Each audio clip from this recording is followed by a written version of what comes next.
Assalamualaikum warahmatullahi wabarakatuh.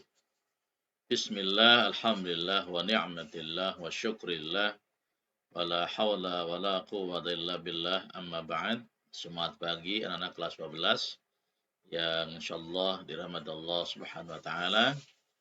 Alhamdulillah pada rekaman hari ini kita akan sama-sama lanjutkan ya pembahasan KD4 di fikih kita tentang hukum syara dan pembagiannya.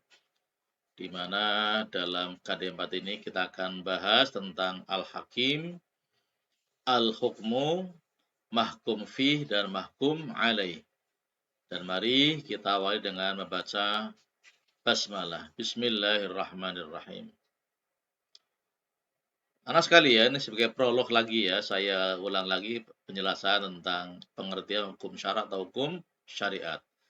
Jadi kalau kalian ditanya apa itu hukum syara atau hukum syariat, adalah sejumlah turun Allah Subhanahu wa taala yang mengatur berbagai persoalan manusia yang sudah mukallaf atau yang sudah akil baligh, yang sudah dewasa, yang sudah siap dibebani hukum, ya. Jadi kalian yang sudah dewasa, sudah mukallaf, ini sudah siap terbebani hukum syariat hukum Islam, ya.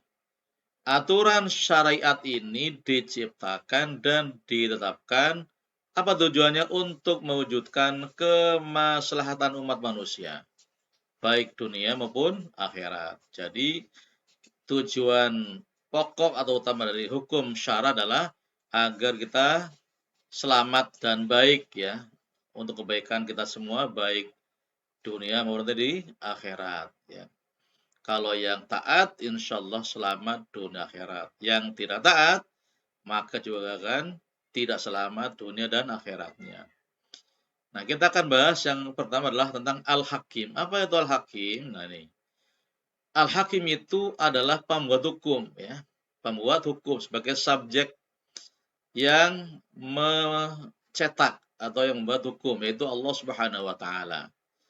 Ulama sepakat bahwa sumber hukum syariat Islam atau syariat bagi manusia adalah Allah Subhanahu wa taala.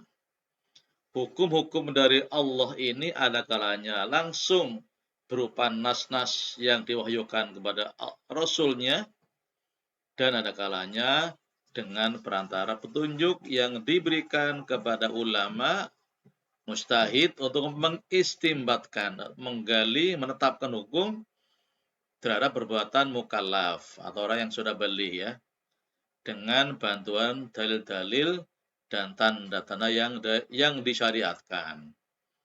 Nah, jadi poinnya adalah kalau bicara tentang al-hakim adalah Allah sebagai pembuat syariat ya. Baik lewat nas Al-Qur'an maupun lewat hasil-hasil ijtihad para mujtahid gitu ya. Lanjut. Nah, dalil bahwa Allah itu sebagai syari atau sebagai pembuat syariat ini dalam surah Al-An'am ayat 57 ya. Allah di sana berfirman, Bismillahirrahmanirrahim. Bismillahirrahmanirrahim. Qul inni ala bayyinatin min rabbi wa kadzdzabtum bihi ma indi ma tasta'jiluna bih. In huwa illa lillahi yaqdisul haqqa wa khairul fasilin. Ya, katakanlah Nabi Muhammad SAW, aku berada di atas keterangan yang nyata. Kebenarannya itu Al-Quran dari Tuhanku. Sedangkan kamu mendustakannya. Bukanlah kewenanganku untuk menurunkan azab yang kamu tuntut untuk disegerakan kedatangannya. Menetapkan hukum itu hanyalah Allah Subhanahu wa taala nih. Jadi poinnya adalah menetapkan hukum itu hanyalah hak Allah. Dia menerangkan kebenaran dan dia pemberi keputusan yang terbaik. Ya. Bahwa khairul fasilin. Dia Allah pemberi keputusan yang terbaik. Jadi di sini dengan tegas poinnya adalah yang menetapkan hukum syara itu adalah Al-Hakim, yaitu Allah Subhanahu wa taala. Lanjut. Dalam Allah sebagai syari' ya, atau sebagai pembuat syariat, ya, dan kaitannya dengan peran Rasulullah Shallallahu Alaihi Wasallam dan para mujtahid, maka ulama ushul fikih ini menjadi dua kelompok ya. Jadi terbagi dua pendapat atau dua pandangan ya. Yang pertama adalah pembuat pandangan pertama atau pendapat pertama adalah berpendapat bahwa pembuat atau pencipta hukum syariat itu ya Allah semata. Ya. Allah semata sebagai pencipta atau pembuat hukum syariat atau hukum syara.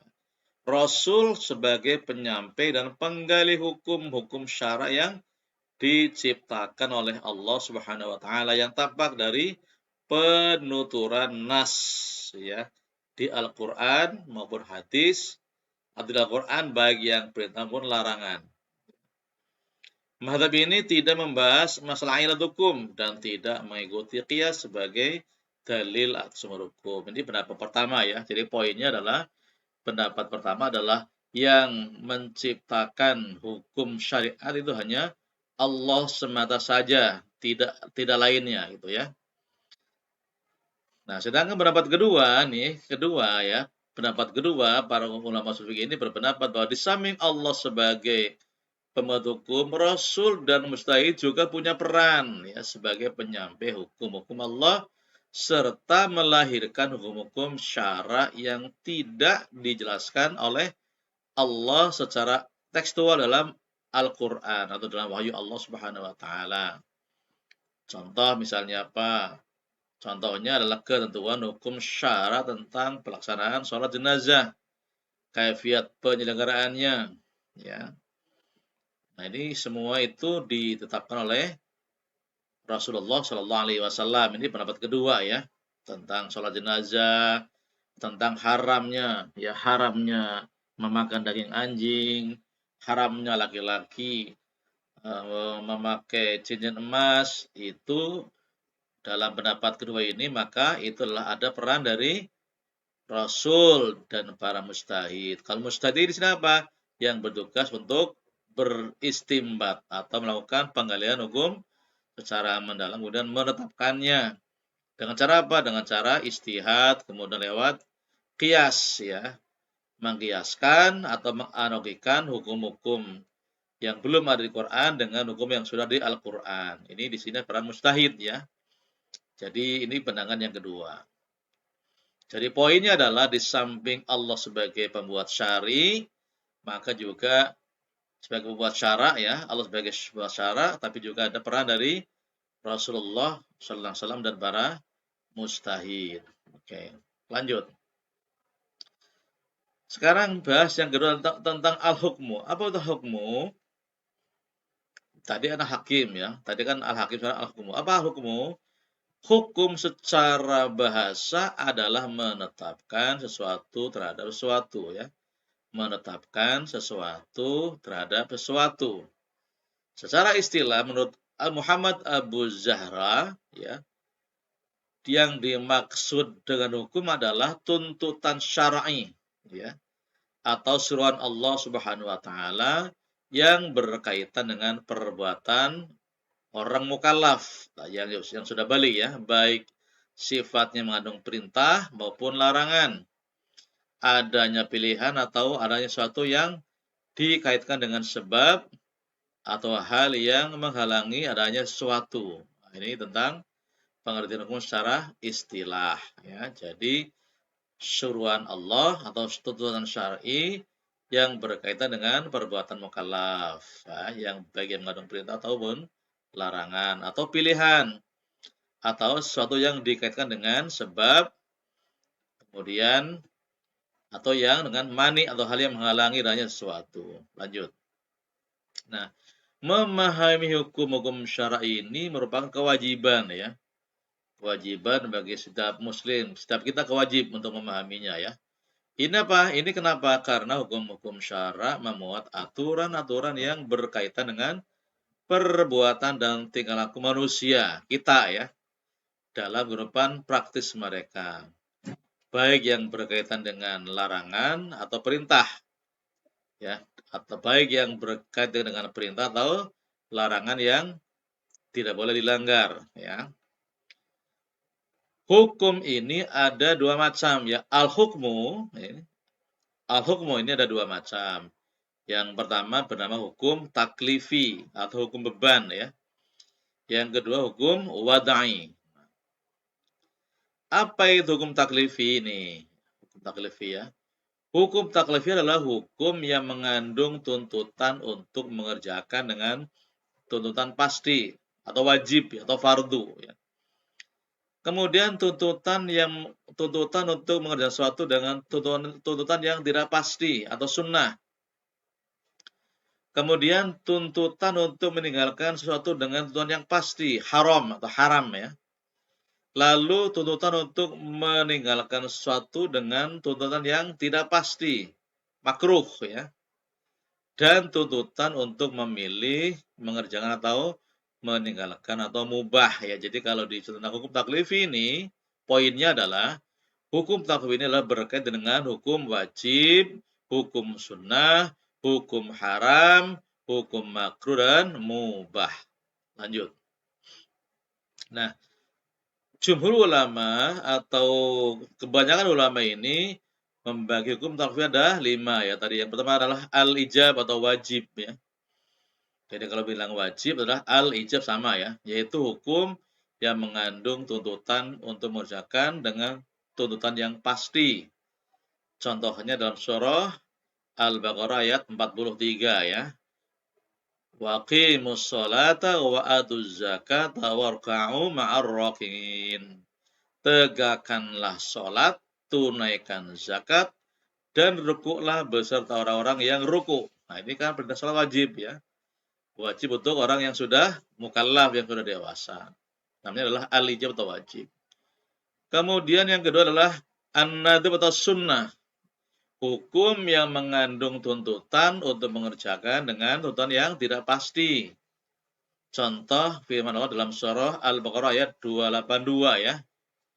Ya ayyuhalladzina amanu idza tadayantum bidainin ila ajali musamma faktubu. Wahai orang-orang yang beriman, apabila kamu berutang piutang untuk waktu yang ditentukan, hendaklah kamu mencatatnya. Di sini adalah disunahkan ya, ketika ada utang piutang, ada transaksi dan harus tercatat. Tapi di sini adalah hukumnya adalah sunnah.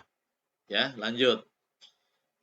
At-tahrim, apa itu haram ya? Hukum yang mengandung tuntutan untuk meninggalkan dengan tuntutan yang pasti. Dikerjakan berdosa, ditinggalkan berpahala ya.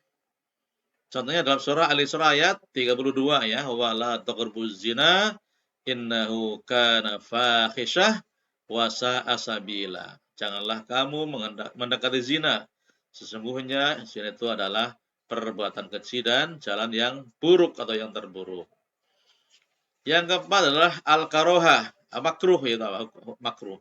Yaitu hukum yang mengandung tuntutan untuk meninggalkan dengan tuntutan yang tidak pasti.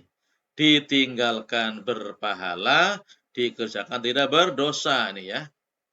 Contohnya apa nih? Dalam surah Al-Maidah ayat 101 ya. Ya ayyuhalladzina amanu la tas'alu an asya'a in tubdalakum tasukum. Baik orang-orang yang beriman, janganlah kamu menanyakan kepada nabimu hal-hal yang jika diterangkan kepadamu, niscaya kamu menyusahkan. Niscaya akan menyusahkan kamu. Ini uh, makruh ya, atau al-karoha. Yang terakhir yang kelima, al-ibaha atau mubah apa? Hukum yang mengandung tuntutan memilih antara mengerjakan atau tidak mengerjakan atau meninggalkan ya. Mengerjakan atau meninggalkan. Contoh dalam surah Al-Baqarah ayat 235.